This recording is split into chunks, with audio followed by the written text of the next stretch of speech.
This is Vicky, also known as Dragonfly7673. You're watching DragonflySoars. I'm recording this on Tuesday, June 23rd, about 6:15 in the evening, and obviously I'm recording outside.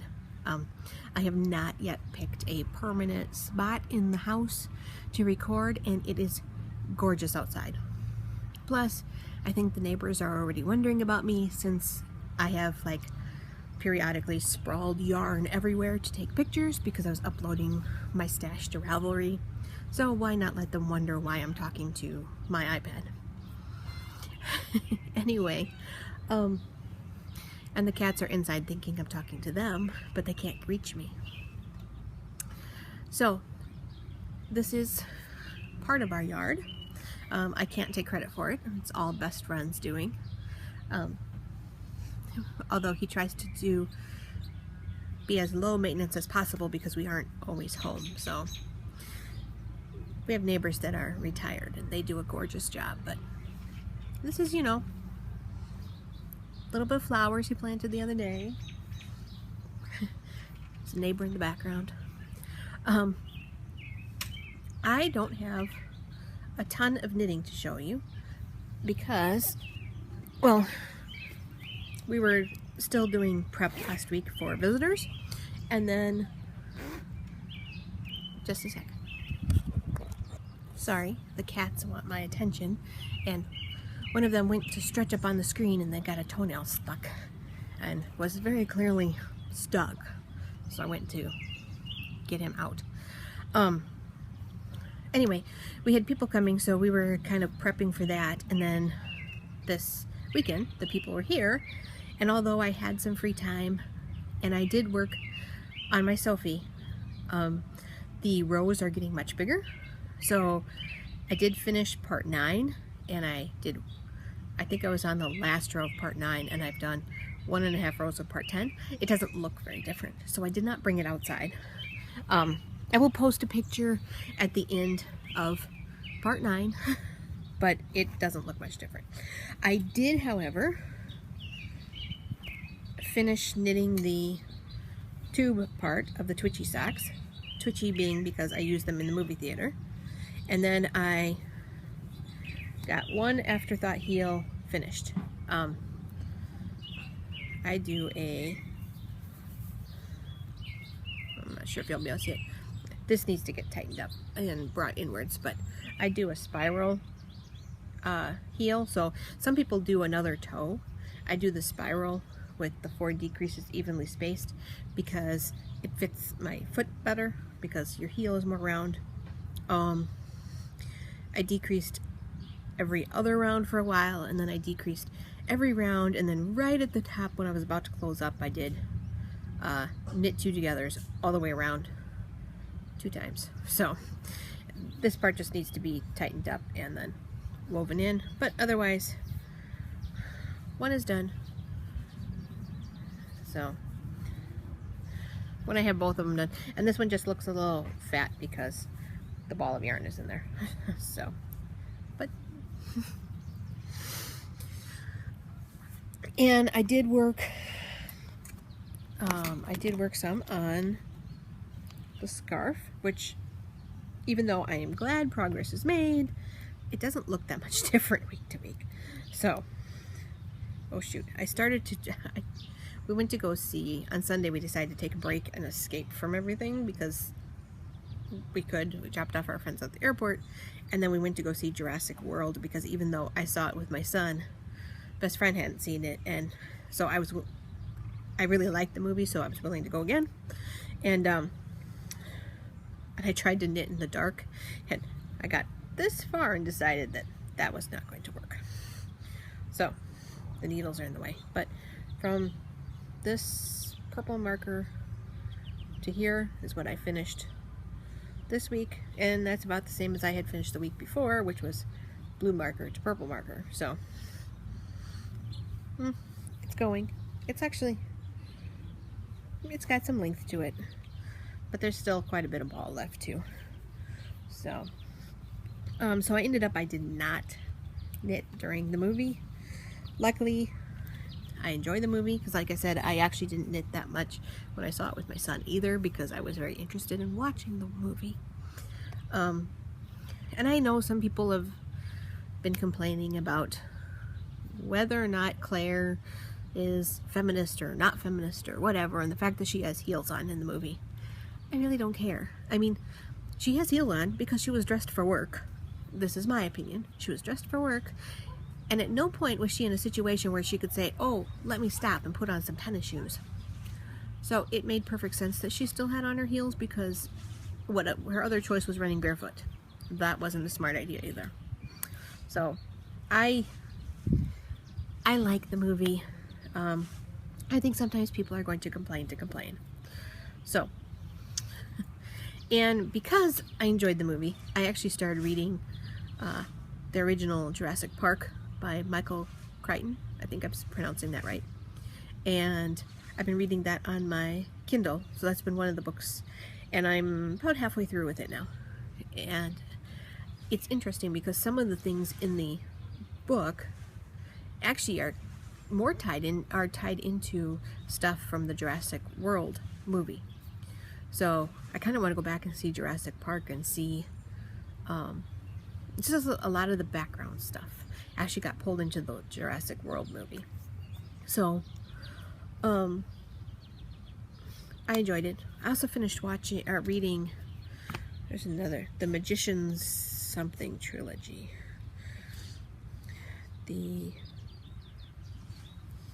It's a trilogy by Charles Holmberg. Oh, it's the Paper Magician series. So the first book was Paper Magician.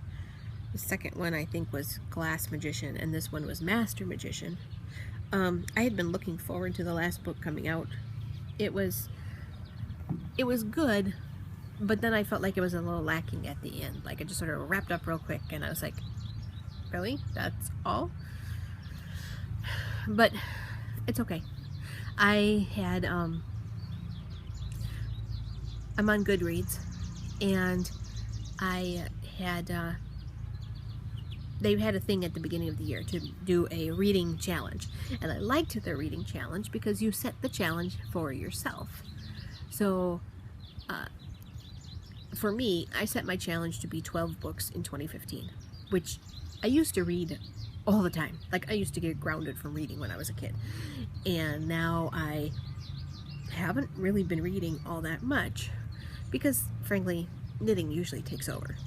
But I've been wanting to read more, and best friend and I usually do take some time to read before bed, but I decided to actually set a goal and trying to read 12 books this year. My idea was that would be about a book a month. Well, I'm actually, with finishing the last Magician one, I am at 9 books so far for the year, so I'm happy. Now, a couple of those were from my son's English class. Old Man and the Sea and the play Our Town are on that list because I read them. Therefore, they count, even if they were required reading. So, speaking of reading, one of the questions that was asked on the what do you want me to share thread was from, I'm pretty sure it was from Heather from Too Nandy, asking what magazines I read. And so I pulled a couple, and I thought I'd talk about that today. And part of this is because I really decided when I moved, which ones was I going to keep and which ones got donated or tossed. I don't even remember now. There was a point where I was just like getting rid of everything that I didn't want. So magazines that I actually kept, I consider the ones that are important. So I don't tend to do, well, I have interweave knits, and for a while I had interweave crochet, but I don't think I get that one anymore. No, I don't. And interweave knits, I think I had subscribed for a couple years worth, otherwise I probably wouldn't get it anymore. It's a lot of patterns, and I don't necessarily always like the patterns. And when you do like the patterns, they frequently make them digital downloads.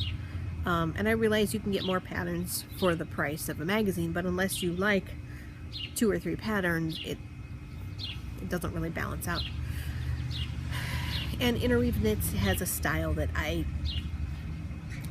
their pattern style isn't one that I really thoroughly enjoy. So I tend not to, so that one's probably going to slide, and I didn't move any of them. I got rid of them all. I also have, Interweave has Spin-Off, and I can honestly say I don't remember the last time I really looked at it and sat down and read a Spin-Off. I glanced through it, it goes in the magazine pile, and eventually maybe I'll look at it, or eventually I get tired of looking at it in the magazine pile and it gets tossed, which is not saying a whole lot. So what magazines do I actually get? I get Chicago Knits. Now, Chicago Knits is based out of Chicago. I'm in Milwaukee, so Chicago's pretty close. So I feel like I'm helping support something local, and they're just getting started. And I'm a sucker for trying to help people get started on something that seems like a good idea. I mean, if you've got a good idea, I will sponsor a Kickstarter, even if it takes a while. I don't ever donate more than I can afford, but I will. You know, if you're raising money for something, I will donate, because that's just kind of how I am. So I have Chicago Knits. I did renew Chicago Knits. So that one I'm getting. It's not totally my style. So eventually that one will probably go away. And it's just that there are kind of brief articles, and of course it's local to the Chicago area, so some of it is interesting in that way, but I don't always find myself wanting to pick up and read that one either. The ones I do read are Piecework. Piecework I read because it has patterns, but that's not the purpose of the magazine. The purpose of the magazine is the history behind textiles, you know, usually needlework textiles. So knitting, crocheting, tatting, weaving. This one just came yesterday. It has a little piece on tapestry, trimmings, and it will go through. Okay. Sorry, I should have done this. There's a section on the height of femininity. Now, I haven't finished reading. I just got this yesterday and I only glanced through it. But it's talking about having the lace trim and stuff, which ties in with the trimming piece. And a handkerchief to embroider. So it ties in a history article with something to do.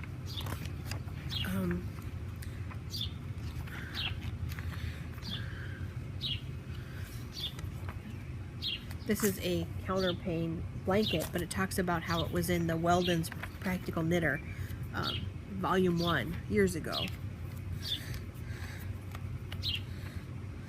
This is an article on, it says Letters from the Asylum. And it says, do you still have my table cover? And it's a filet, talking about a filet crochet tablecloth. And then, right after that, there's a pattern for a table crochet, or a filet crochet tablecloth.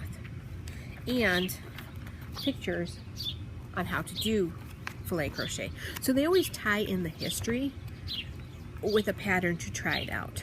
So that is what I enjoy about this one, because I find it interesting, and there's actually been times when the history portion of the articles are interesting enough to share with best friend who likes that stuff. So Piecework is one I will keep, because it's one I tend to pick up and read. I will actually sit and read a whole article at a time. Ply is another one. Now Ply is a spinning magazine. So, and every month, this month, the theme is fine. every month they have a theme. I think last month, one of the months was blue-faced Leicester, or it was actually Leicester sheep, blue-faced being one of them. And it had articles on raising the sheep, spinning, oh, it had a whole long list because I ended up emailing Heather all these different ways they tied into that theme. This one is called Fine because it's about spinning fine yarn, spinning for lace.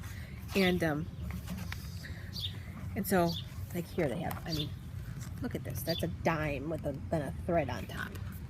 I cannot spin that fine. I have no desire to spin that fine, to be honest. But, and they're all different people can contribute to the magazine, so it's not all the same. And here's an article on lace, on kind of a history type thing for lace. Here's an article on why spin thin.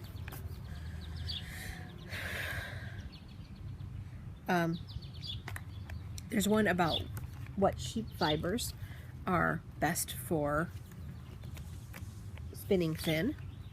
I know in here there's an article about there's questions about woolly winders, where it has 3 people compare the woolly winder and whether they like it. And one of the person is a very thin spinner and says they don't really like it, but because the woolly winder is hard to spin thin. But there's sampling, there's everything in here. There's a whole bunch of opinions on what's the best type of drive for a spinning wheel to spin thin. There's an article on ergonomics and how to help prevent injury, not just while spinning thin, but while spinning at all, but especially fine, because you're holding it, you're doing such precise motions. Anyway, even weaving with fine yarn. So you've got weaving, you've got spinning, there's a lace pattern in here, there's different ways to hold the yarn. I mean, there are just different types of fiber. It is another one that I tend to just pick up and read. So those are the magazines that I like. I am sure there are other ones, but I tend not to buy a lot of pattern magazines. I find that when I was buying a lot of pattern magazines, I never make them, and I never remember I have them, even if I put them in Ravelry, which I had. Now I probably need to go through and take out all the ones I threw away. But even if I have them marked in Ravelry, not all the patterns in a magazine are listed in Ravelry yet, so you still lose track. And I just, yeah, I just don't do it. I don't need pattern magazines. All right, upcoming things. I'm not sure when. Today's Tuesday. I should post this Wednesday, so I'm not sure when you're going to see this, but I believe this weekend is the Zombie Apocalypse, in which case Tiff will be there. And I wasn't thinking. I finally got around to shipping everything. I didn't tell you. I'm recording this on my new iPad. I had said I wasn't going to get it until everything was done in my yarn room. Everything's not done, but it is much closer. Things are, today everything got shipped, so I'm using my iPad. So like Tiff's birthday present, my swap present, that secret project, you should be able to see it next week. I had hats that needed to get shipped off. I had purple hats that I had made for Katie for Click for Babies last year, and I never sent them to her, so I sent them to her now. And she said that yes, she still wanted them. I did check first. So I got stuff shipped. So I am recording this on my new iPad, and there is one bin left to photograph and log into Ravelry. It's a big bin of yarn, and then best friend and I have to kind of look at the room and see what we wanted to do with some of the remaining stuff. Everything that can be put away is put away, so I'm counting it as, except for that bin of yarn, so I'm counting it as done enough for now. And we have no more like we had people coming, so we were really trying to get the house reasonable, and that part is done, so we are past our time crunch. So now we're just kind of futzing with things. Anyway, one thing with logging stuff into Ravelry is you find out that at different occasions you bought two of the same thing. One of these I think I bought online, and one of these I bought when I went to the CJ Kopek's retreat a few years back. So they are both her Delight base, which is a DK to light worsted, 85% Polworth, 15% silk. They are both in the rosewood colorway. They are both 650 yard big skeins. Two of them. And they are really close in color. So, yeah, this is one of the things I found out.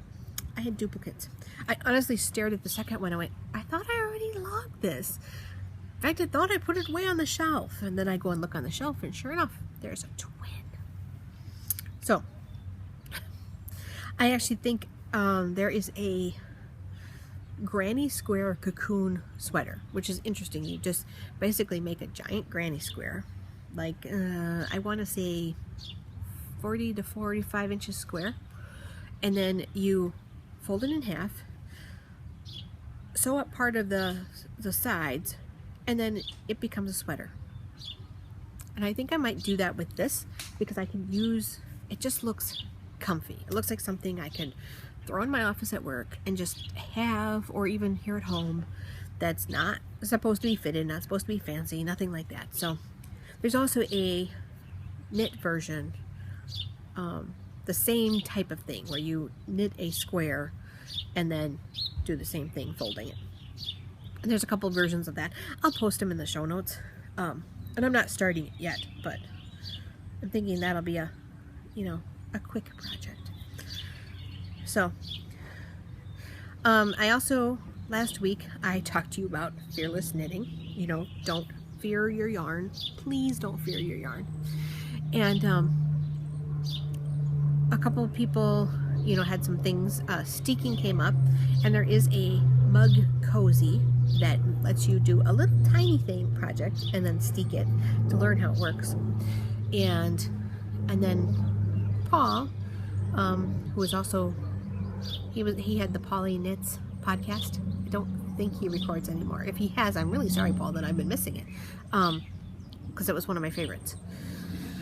Anyway, he wants to do brioche knitting, so we were talking back and forth. Brioche isn't something that I'm not scared of, but I have not tried it. And I have two Craftsy classes with brioche knitting. One is brioche knitting made simple, and the other one is explorations in brioche knitting, or something like that. Earlier this week, or last week, the explorations one was on sale. That one has a whole, and I bought mine. I already had them in my library. I bought mine a while back, and I bought them. I know I bought them on sale because I only buy Craftsy classes on sale. They probably shouldn't put things on sale so often, because since they always have sales, I never buy a Craftsy class full price. And I think most people are like that. But anyway, the explorations one was on sale, but I don't know if it is anymore. And it has a whole section on troubleshooting and tips, which seemed very useful. The made simple one looked like it had some easier projects. So I told Paul that in solidarity, one of my next projects would be to do one of the projects from the brioche knitting class. One of them, I haven't decided which one, and we can do it together. I am thinking in the made simple class, cat's gonna get stuck again. In the made simple class, the first project is a hat, and so I was thinking that this might be a good one. I'm thinking that the variegation will help make it easy to see where the stitches are. When showing people how to knit, I always recommend they use, even regular knitting, that they use variegation, because it's easier to see what your stitches are doing, because they're a difference in color. So you can kind of see the difference between a stitch made of this light green compared to a stitch made of this dark green. And you can kind of see what your stitches are doing and learn how to read your knitting.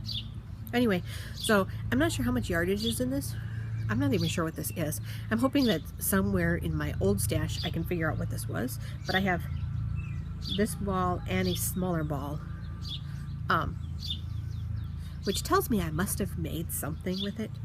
But anyway, I think I'm going to try the brioche hat as soon as I am done with probably the socks. I don't know, something. I haven't decided. I don't really want to start it quite yet, but I do need something. The Sophie is so big. The last time I measured it, because I measure it at the end of each part, and that one is now, I believe I marked it down at 55 inches.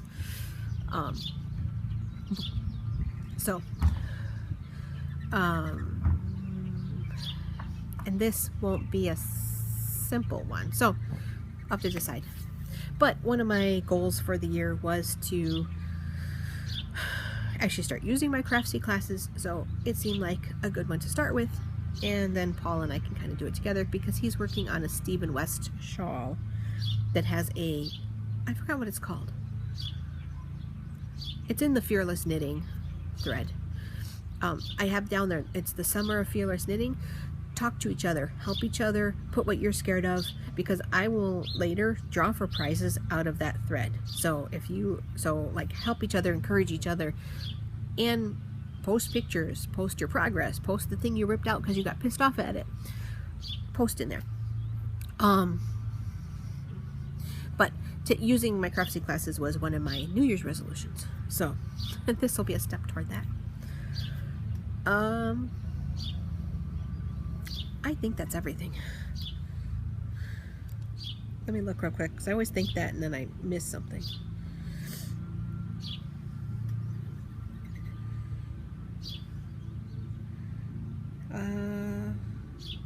Basically that's it. The only other thing was, in the what do you want me to share thread, please remember to add things that you would like me to share now that I'm recording again. Yeah. So I hope to see you again next time. I will talk to you again. Bye.